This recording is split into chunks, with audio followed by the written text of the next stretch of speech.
This week on To the Contrary, the first Black woman VP candidate of a major political party, Kamala Harris, takes her place with Joe Biden at the Democratic convention. Then, former Representative Katie Hill talks to us about her resignation from Congress.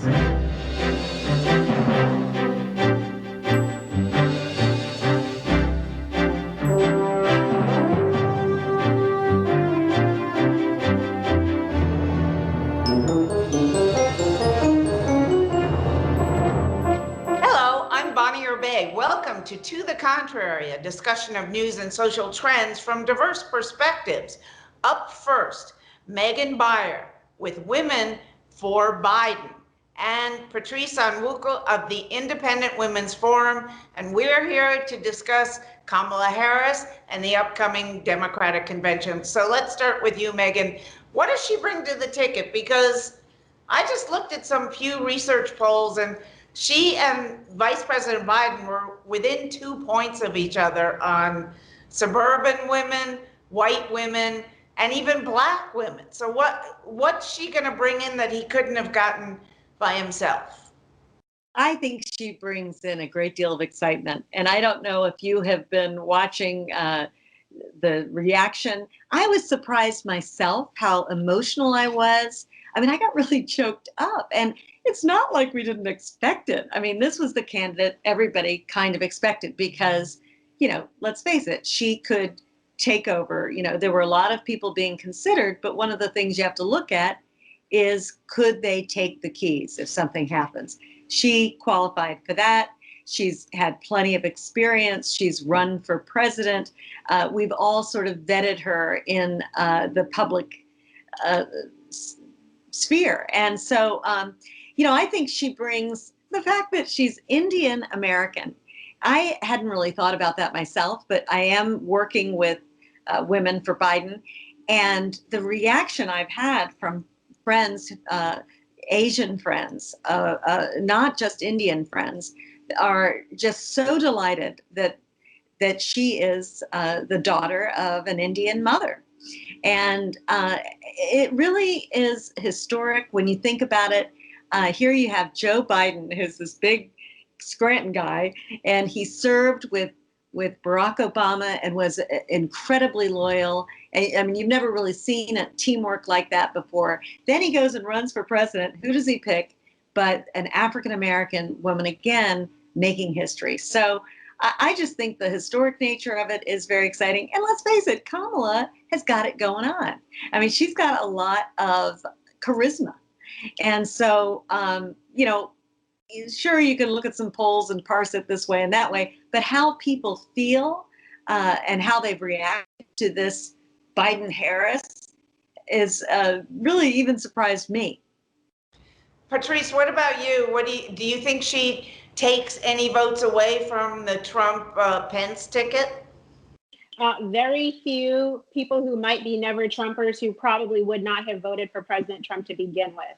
I actually don't see the enthusiasm level that Megan sees in Kamala Harris. I totally applaud the historic moment. I recognize she is an accomplished woman. She's a bright woman, but that doesn't mean that's enough to impress women of color or young people. I get that she is a woman of color and she's achieved many firsts. However, from a policy and issue standpoint, there are a lot of Achilles heels that I think conservatives will point to, and liberal young people will say, hey, I can't get behind this. I mean, you look at her record as a prosecutor in California, some of the policies, not just the how she prosecuted people who committed marijuana crimes, she wanted to go after parents of truant students. I mean, there are lots of things I think people will point to and say, not so much. And she comes across that she's an authenticity problem as well. People look at her, young people, when I look at social media, I'm looking at their reactions to this announcement,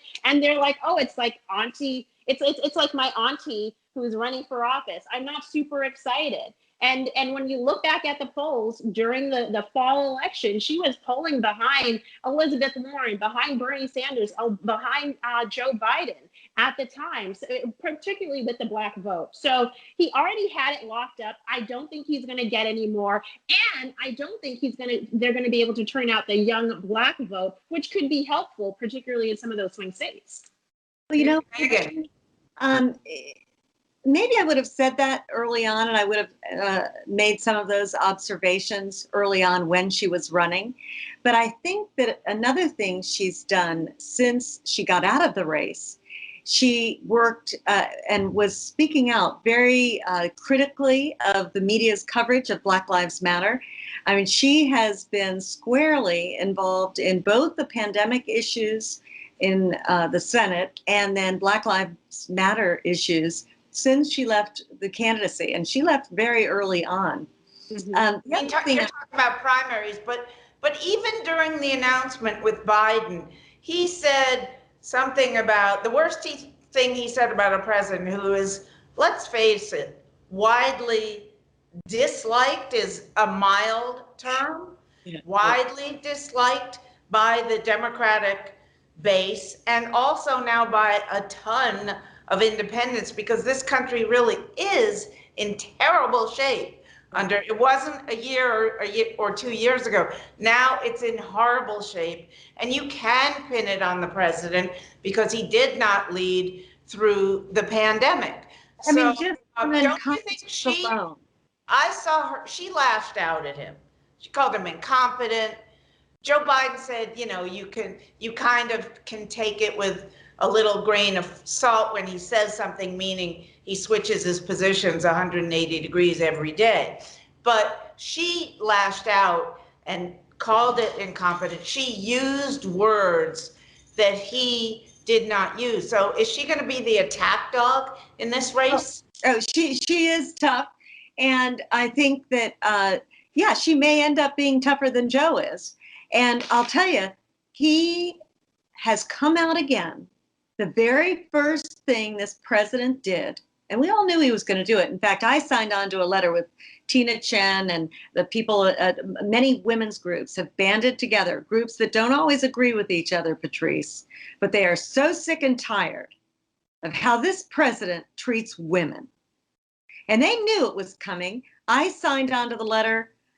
It said, we're going to have her back. And you can't just out of the box just start attacking her and not know that young women, older women, we've got his number. The very first thing he did is he called her a nasty woman. Now, we all know where that comes from, just pure misogyny. And you say that young Black women aren't going to get excited about Kamala Harris. Oh, I don't know what, I know you support Donald Trump, but I don't think that most women, or young women in particular, can abide the way he treats women. Well, Megan, I mean, my organization doesn't support any candidate or any specific person running for office. We look at the issues. And now to your point about Time's Up and all of the women's groups that came together to send out this letter of how the media should soft glove any sort of woman on the ticket, I kind of found it a little interesting and honestly insulting to reporters to say, oh, you can't ask certain types of questions. You can't, I think, hey, we don't need to talk about how a woman is dressed. We've moved beyond that. That's sexist. But holding a woman accountable for her policy positions, and by the way, her voting record, she scores like 99% more liberal than every other senator in the U.S. Senate right now.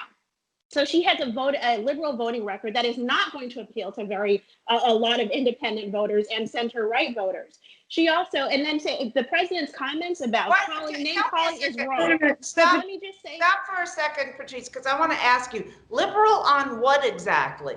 Because the beauty of a candidate like Kamala Harris, to me, is liberals, the far left liberals don't like her because she's not far left liberal enough, and she did, like it or not, support the death penalty. And you just said that the young people she has not voted on on welfare or public assistance issues.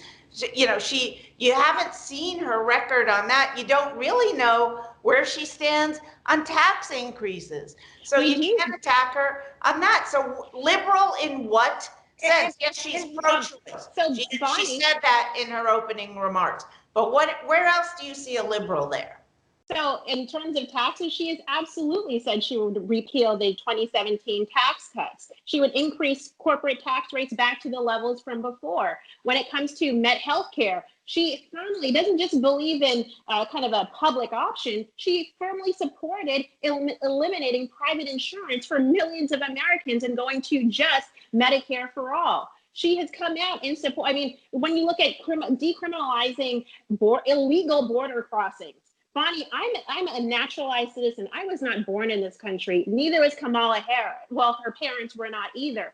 I'm pretty sure they came to this country legally. And like me, many immigrants do not like being lumped together with illegal immigrants and saying, oh, you can come on through, there's no penalty. And beyond that, you are going to get free healthcare paid for by taxpayers when we have millions of Americans who still remain uninsured. So those are some of the policy issues I'm talking about when I say that she's pretty far left. You know, she's going to pretend to be centrist, and I understand that. And I've seen the headlines in the Washington Post and the New York Times saying that she's a moderate and she is right lockstep with Joe Biden.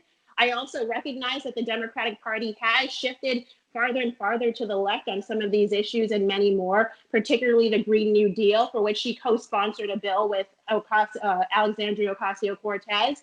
But, you know, this is who she is. And I think when you talk about the moderate voters, she's gonna have some trouble now. Okay, let's switch topics now because we're running out of time.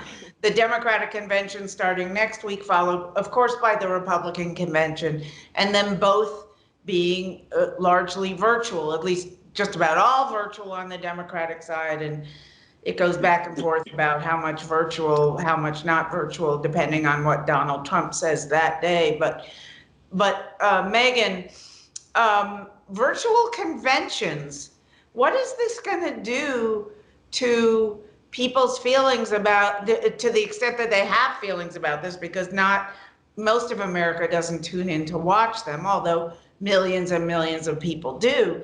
But what is that going to do to people thinking about whether this is a useful news event, whether there really is any news made at these conventions anymore, those sort of things? Well, I actually think that over the last 20 years, and I've gone to pretty much every cycle, I've ended up at a convention somewhere.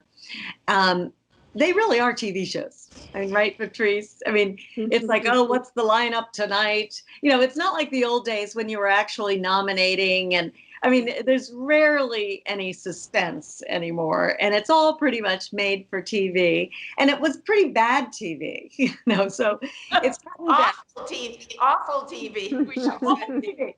So it's gotten better. And now they're giving up the ghost. It's not really a convention. It's a TV show. You know, I think that's probably what they're all going to figure out. And what I find so interesting and kind of funny about the campaigns is they're all doing very well using this Zoom format for fundraising. And I said, you know what, you don't really need fundraisers anymore. You need TV producers. I think we're all rethinking a whole lot of things. I actually like campaigns better this way. It's not so crazy. The reporting isn't so throw some crazy question, watch somebody drop a, ice cream cone and curse, or, like these crazy things that happen during campaigns that turn everything around. That doesn't really happen on Skype or Zoom or whatever you're using.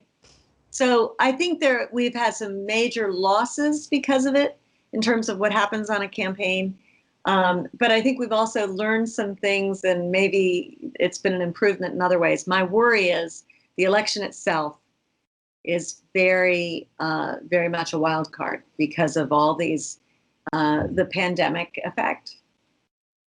All right, and your final thoughts, Patrice, on the validity, the necessity of conventions. And I was looking it up online, and it's the last time there were brokered conventions as opposed to contested conventions, which are a more modern version of brokered conventions. But brokered conventions where the guys really, and I do mean guys, and I mean white guys in both parties, sat in smoke-filled rooms and decided who was going to be the next presidential nominee of their party. It was 1952 with Adlai Stevenson being the Democratic nominee and Eisenhower being the Republican nominee. So this goes way back now. Do we really need conventions anymore? You know, as a political junkie, I would say yes. I love the camera panning the different states and seeing how they're dressed and their enthusiasm. And I also look forward to the rising stars that sometimes get to go on stage and give their speeches. I think it's those rising stars that sometimes become the face of the party, and you get to see a little flavor of that you wouldn't normally catch. Thank you so much to both of you. We'll be back with you this summer and fall as the campaign continues. Joining me now is former California Democratic Representative Katie Hill, who has a new book out, She Will Rise. Hill was elected in 2018 as part of the historic surge of women elected to Congress. She resigned after nude photos of her were leaked online by her ex-husband. Later, she faced allegations of a potentially inappropriate relationship with a former campaign aide. Welcome, Ms. Hill, first as a former California politician, and we hope future California politician. Tell us something about Kamala Harris that nobody knows. Oh, that nobody knows. That's a good question. One thing that I think is uncommonly known, at least, is that she is really small. She's short. She just has such a huge presence, and so I at least I look at her and I think, oh my gosh, she must be so tall. But she's really a tiny woman, and she just puts forth that energy. But she's great. I just love her so much. And tell us, she campaigned for you when you ran for office. What do you think of her as a person and now as a VP candidate? She did. I actually was one of the first members of Congress to endorse her for her presidential campaign. So, I was hoping for a Harris-Biden ticket, but now that it's a Biden-Harris ticket, I'll take it.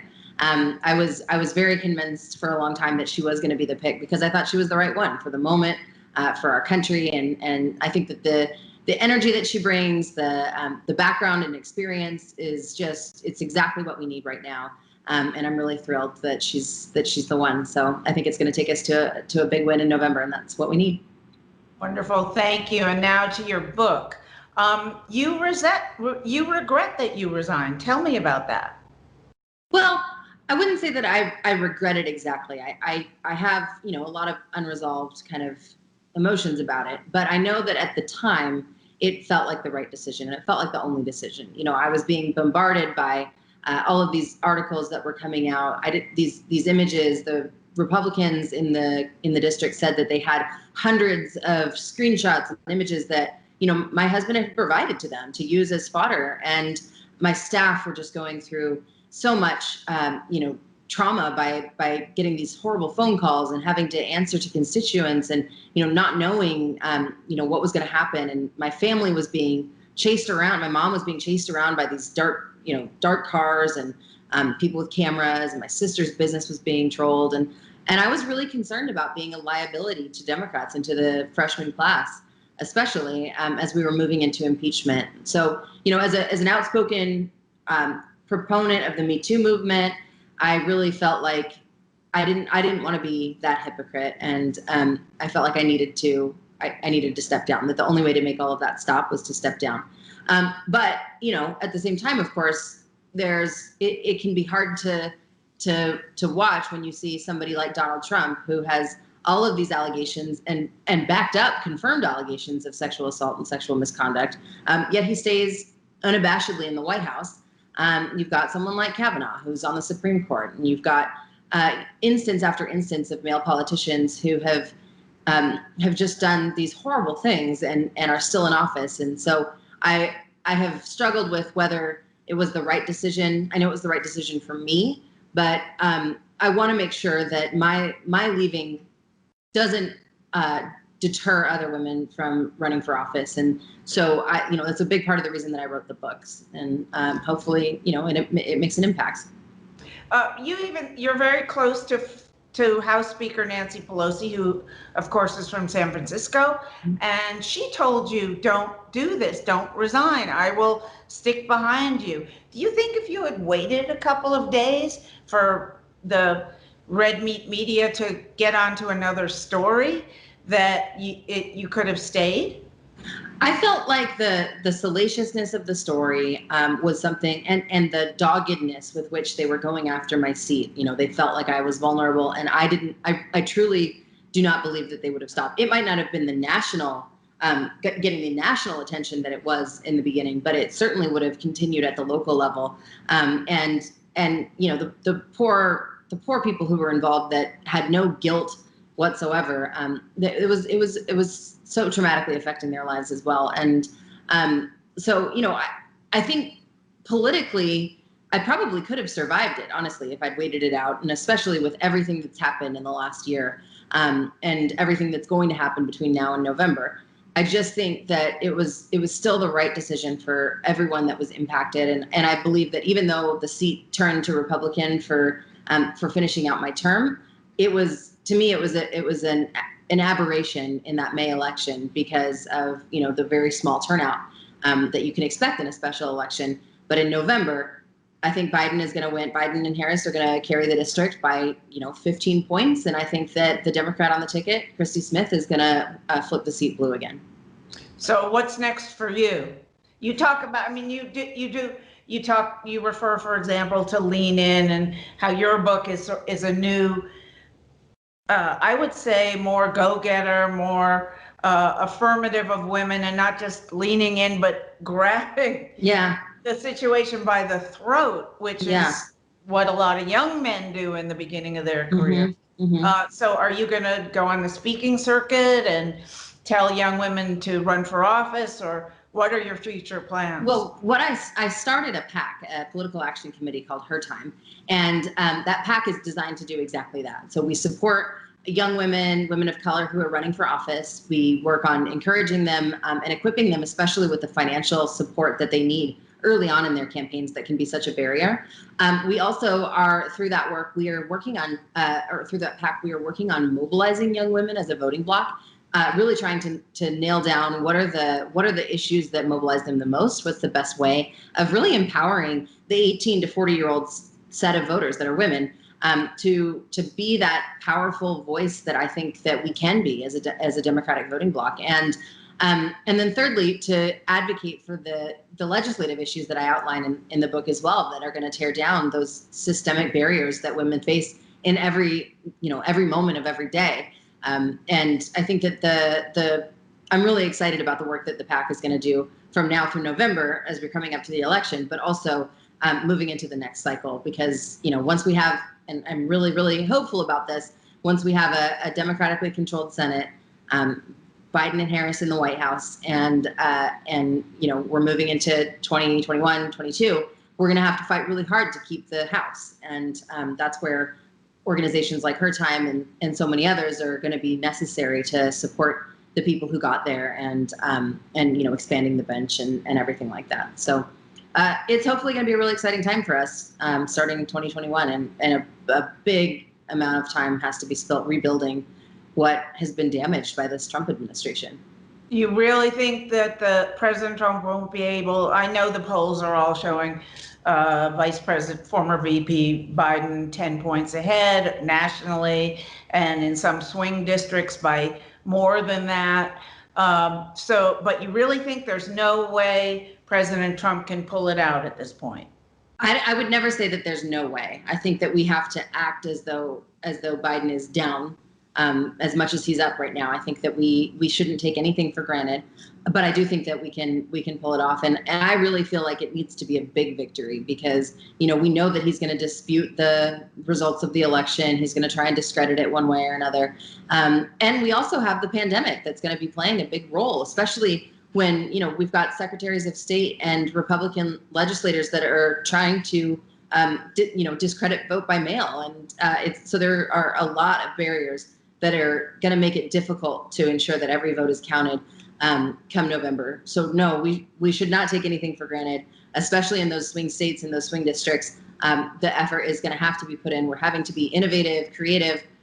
We're doing some digital work and texting, to try and make sure that we're using every tool in our toolbox to make sure that we don't, leave anything on the table. All right, and last question, is a run for office in your future? Not in the near future. I wasn't planning on running for office in the first place, so I'm not going to say never. I'm 30. I'll be 33 in a week and a half, so I think I have a fair amount of time left if I ever want to get back in that fray. But for now, I'm looking forward to supporting other women who are going to do it. Well, we look forward to watching your progress and keeping up with her time and seeing what you're doing in the future. Thank you very much for your time. And that's it for this edition. We hope that you will follow us on Twitter and Facebook and Instagram. And please go to our PBS website, which is pbs.org/to-the-contrary. And whether you agree or think to the contrary, see you next week.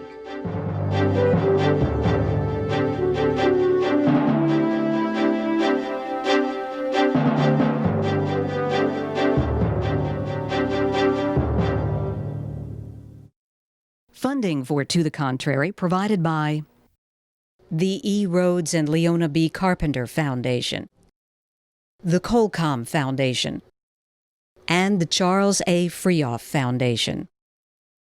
For a transcript or to see an online version of this episode of To the Contrary, please visit our PBS website at pbs.org/to the contrary.